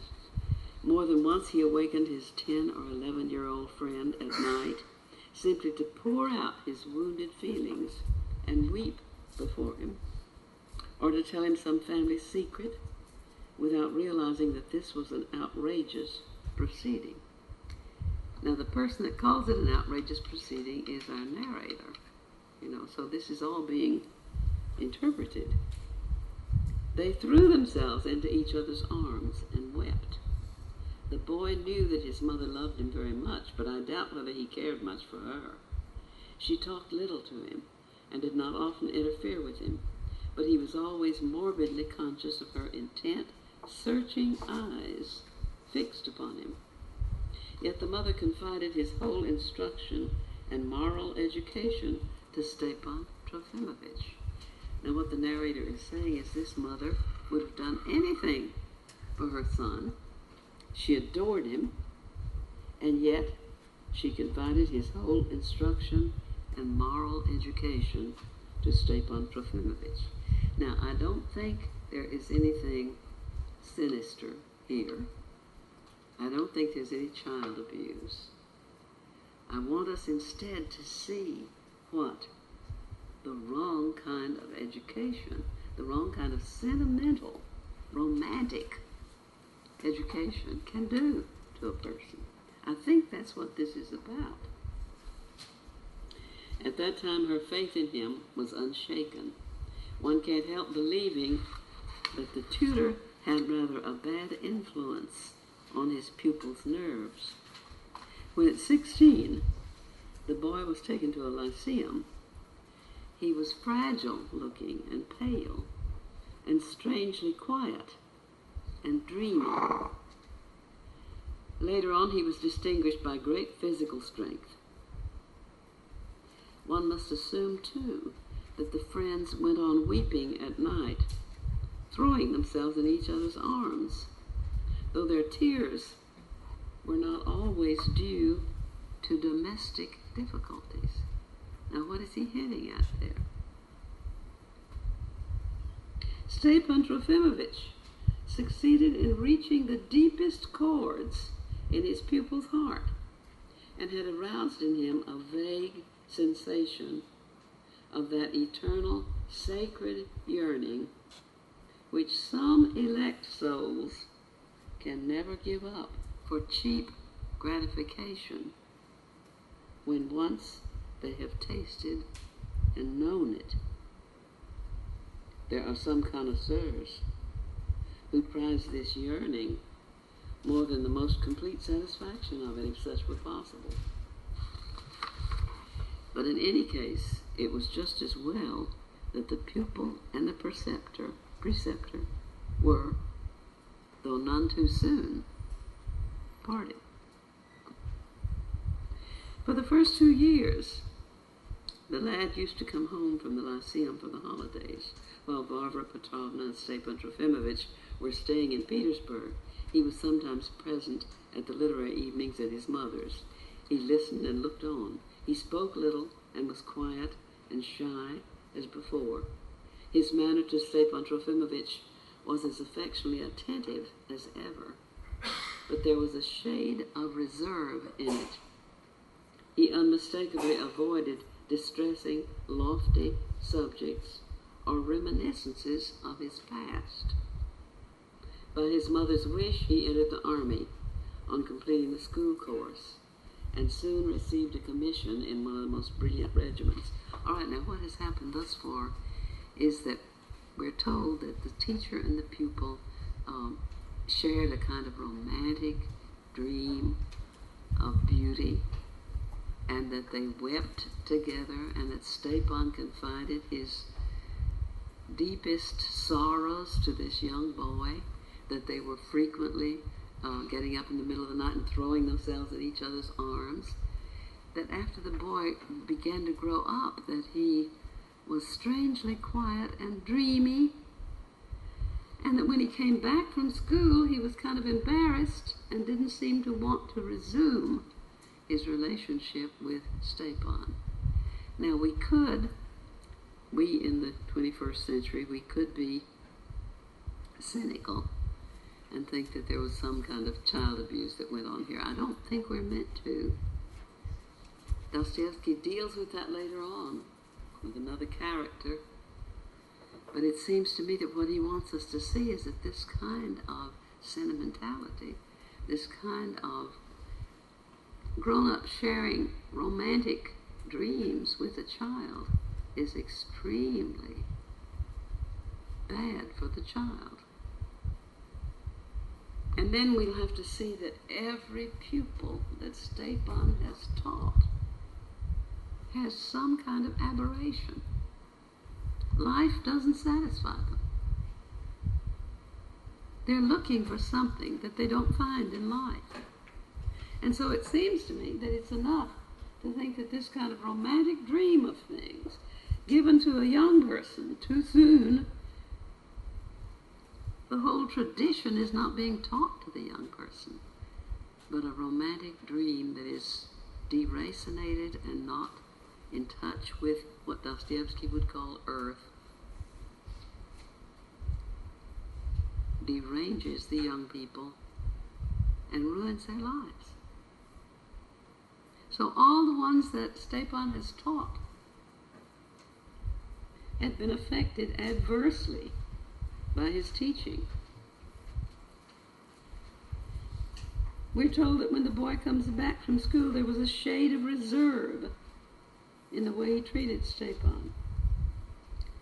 He avoided distressing, lofty subjects or reminiscences of the past. Now we begin to find out then, after he's grown up, how he behaves. His mother sends him money, and he doesn't write home.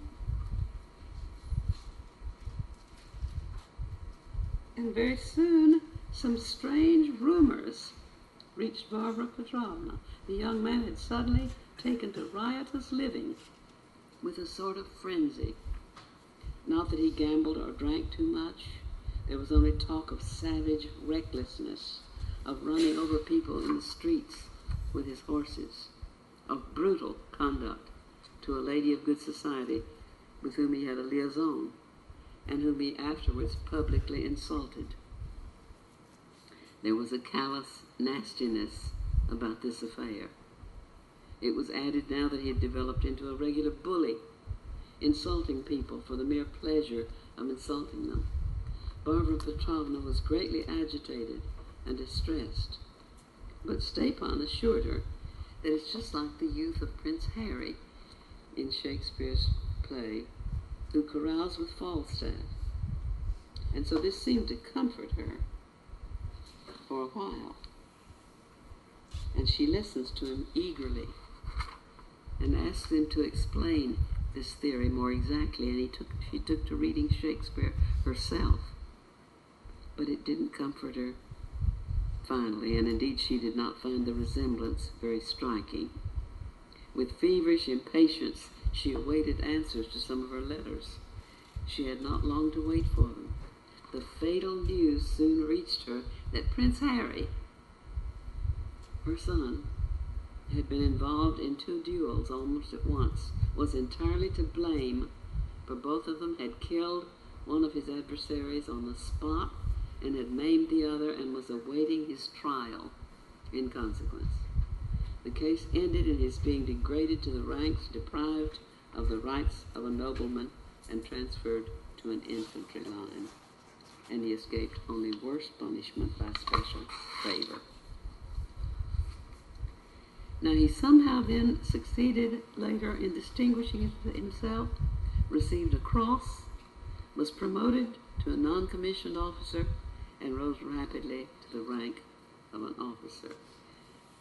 And during this period, Varvara Petrovna dispatched perhaps hundreds of letters to the capital, full of prayers and supplications. She even stooped to some humiliation. After his promotion, the young man suddenly resigned his commission, but he did not come back to Sporesniki again, and gave up writing to his mother altogether. So they learned by roundabout means that he was back in Petersburg, but that he was not to be met in the same society as before. He was in hiding. He was in strange company, associating with the dregs of the population of Petersburg, with discharged military men and drunkards, visited their filthy families, spent days and nights in dark slums and all sorts of low haunts, that he had sunk very low, that he was in rags, and that apparently he liked it. Now, when we find out later what happened to him and read about it, we know that something happened right in here that changed this young man's whole outlook. He did not ask his mother for money. He had his own little estate, once the property of his father. At last his mother besought him to come to her, and Prince Harry made his appearance in our town. I had never set eyes on him before, but now I got a very distinct impression of him. He was a very handsome young man of 25, and I must own I was impressed by him. I'd expected to see a dirty ragamuffin, sodden with drink and debauchery. He was, on the contrary, the most elegant gentleman I had ever met, extremely well dressed. What we have here, of course, is a Byronic hero. This is like the heroes that Byron writes about, those that have some terrible guilt on their conscience, but that are beautiful, fascinating, and terribly attractive to women. He has an air and manner only to be found in a man accustomed to culture and refinement. All our ladies were wild over the new visitor. They were sharply divided into 2 parties, one of which adored him, while the other half regarded him with a hatred that was almost bloodthirsty. but both were crazy about him. Some of them were particularly fascinated by the idea that he had perhaps a fateful secret hidden in his soul. Others were positively delighted at the fact that he was a murderer. It appeared, too, that he had had a very good education and was indeed a man of considerable culture. Yes, Stepan's education would make him a man of culture. You know, it's an aesthetic education. It's not a moral or a philosophic education at all. It's aesthetic. No great acquirements were needed, of course, to astonish us. But he could judge also of very interesting everyday affairs. He had good sense. He was a sensible fellow. He was elegant, modest, bold, and self-reliant. His hair is black. He has light-colored eyes. His complexion peculiarly soft and white, and the red in his cheeks was too bright and clear. His teeth were like pearls and his lips like coral. One would have thought that he must be a paragon of beauty. Yet at the same time, there was something repellent about him. It was said that his face suggested a mask. So much was said, though, among other things, they talked of his extraordinary physical strength. So, all of this then is to give us all the details that we have to put together. And we're told finally that the wild beast finally showed his claws. And so he does these crazy, violent things in the city that no sane man would do. And so we know there's something very strange about him. When one man, an elderly man, had said, he had the habit of saying, "You can't lead me around by the nose." And so what Stavrogan does is grab him by the nose and lead him around a little bit. And so he does foolish things. And when we look back on it, we realize these are the kinds of things that petty demons would lead a person to do. They aren't really hurtful. They aren't really violent. But they are peculiar and unheard of in polite society. And so it seems as though petty demons, you know, not a huge, not the Prince of Darkness himself, but petty demons are leading him to do these strange things. So if you put his chronology all together, you will see the place in the chronology where he does something that irreparably separates him from the good, and he knows it. Now we find out when he talks to the monk, Tion, we find out what it is, and we find out the torment that he's going through. When he asks, can one believe in the devil without believing in God? And now this dialogue between Tion and Stavrogan is the heart of the book, and it should be in the center of the book. And it's a very intense dialogue. You need to read it very closely and carefully, because it settles the fate of this beautiful young man. And we're meant to see that he is the leader that Russia's been looking for. And the way I interpret it is that he has been badly educated.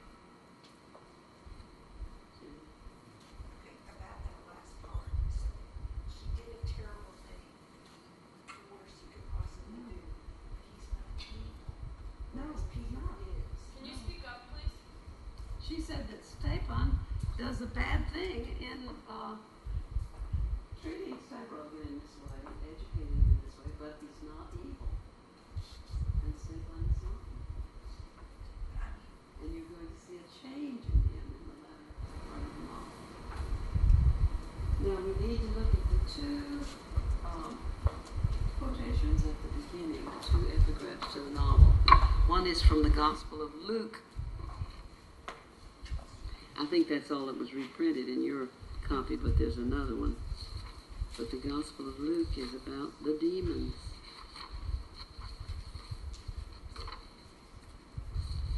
About the man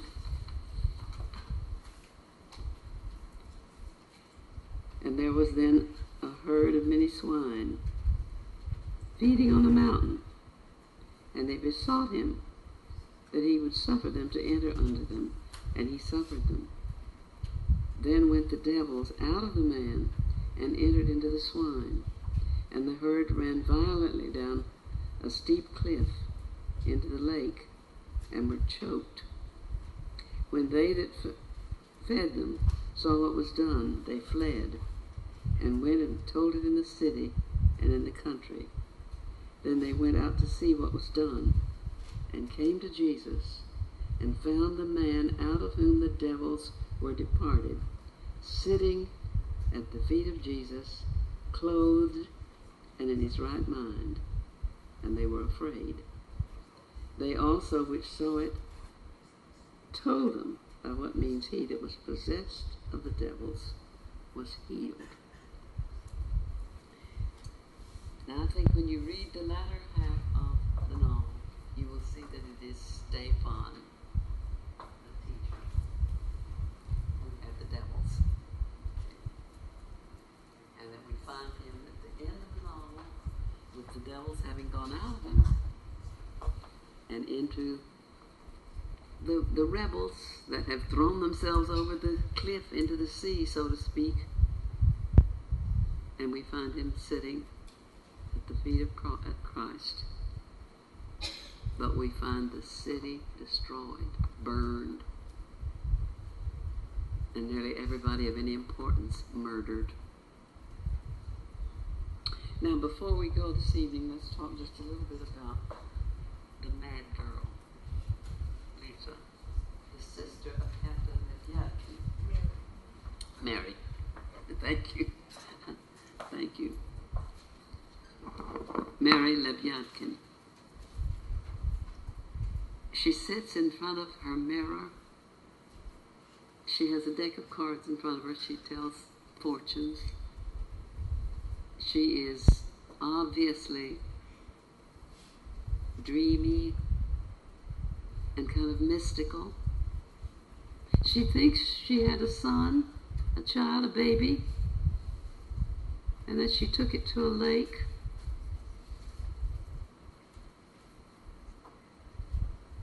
She's connected, we realize, with the earth itself. And so she is a figure in this strange novel that twists everything to make us see more clearly. She is a figure of Mary, the Mother of God.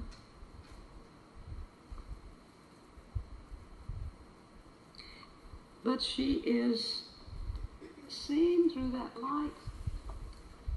There are two words I want us to talk about before you go this evening.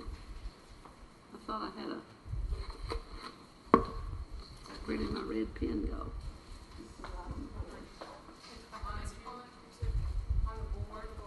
Oh.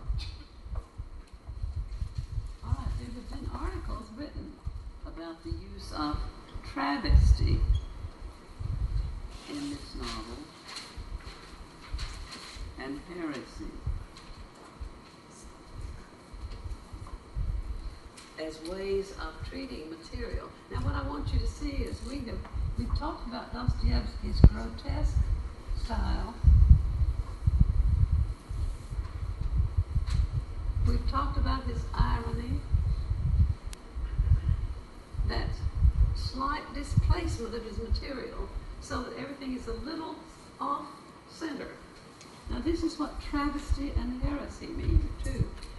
Heresy is the truth when it has been slightly moved to one side, so that what we have is something that is not true, but it's close to the truth. Travesty is a treatment of a subject in such a way that caricatures it.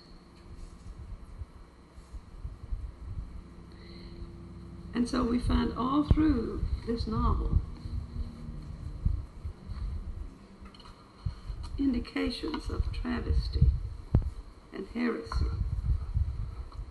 The street that this mad girl lives on is the name of the most famous heretic in the Russian church, Bogolinskaya.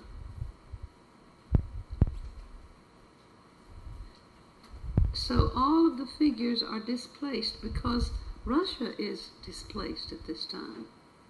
The culture of Russia, as we saw from the beginning, even with Turgenev, this is the topic that all of these writers are writing about. Where is the positive hero? Where are our ideals now that we have had this wind blow in from Europe through the window that Peter the Great opened? So the mad girl is very mysterious, and we don't know quite what to make of her. And in that great scene at the end, with which this part of the novel ends,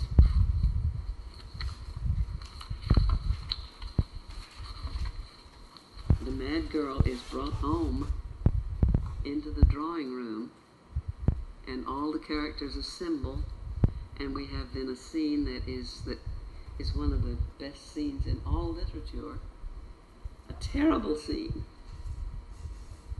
in which the whole question of whether Stavrogan is married to this mad girl or not is brought up. Varvara has wanted to show that he's not. She has picked the girl up at church because she wants to know, and she's taken the girl home with her. And then they all assemble, and Stavrogan acknowledges her as his wife. He married her.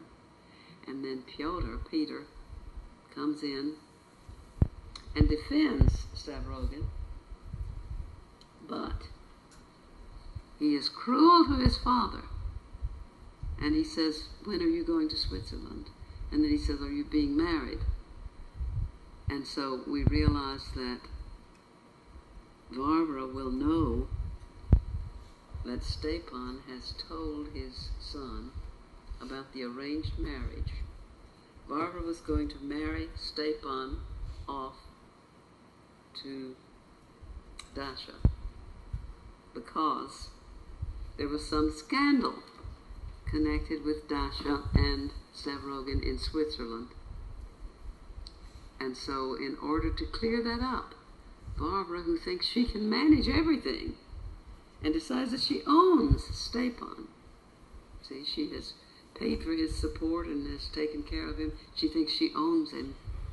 And so she can find a husband for Dasha in this middle-aged man that she loves.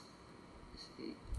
And so poor Stepan doesn't know what to do because he loves his lady.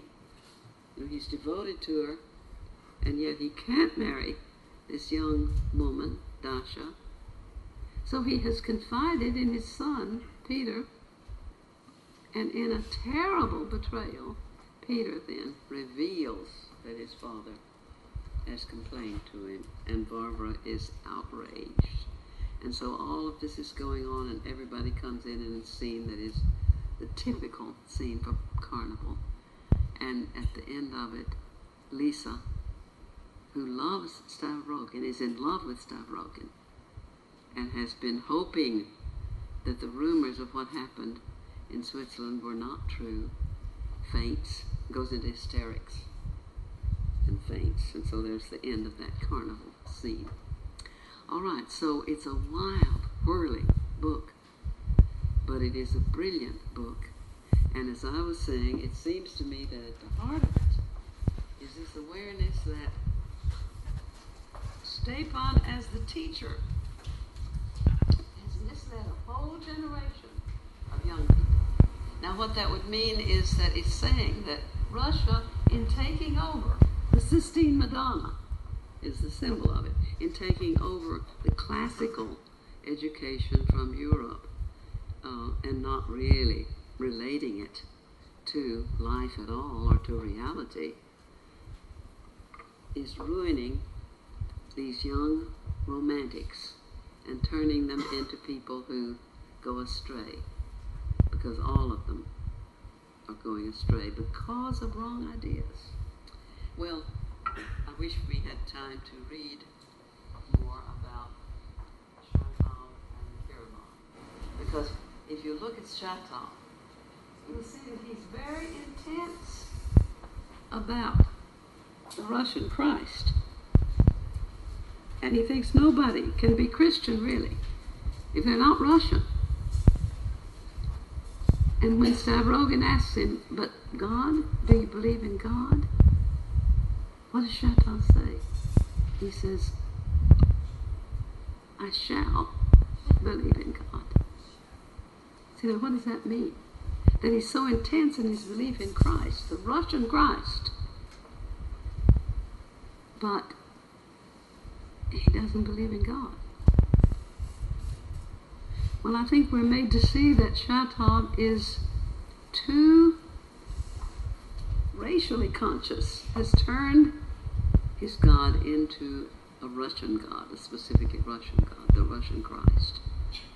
But to believe in God would be to believe in a universal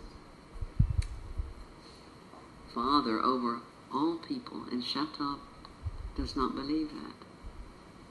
Now we're going to come to love Chantal very deeply in the latter part of this novel.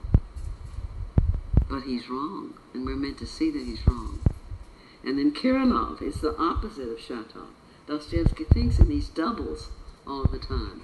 And so Kirilov is someone who believes in the spiritual reality without any connection at all with incarnation. And he's going to commit suicide, first to prove that there's no God, and second, in a way to become God himself. So we have to analyze all of these pupils of Stavrogan, because he is the man, he's the generation out of which the demons have come. All right.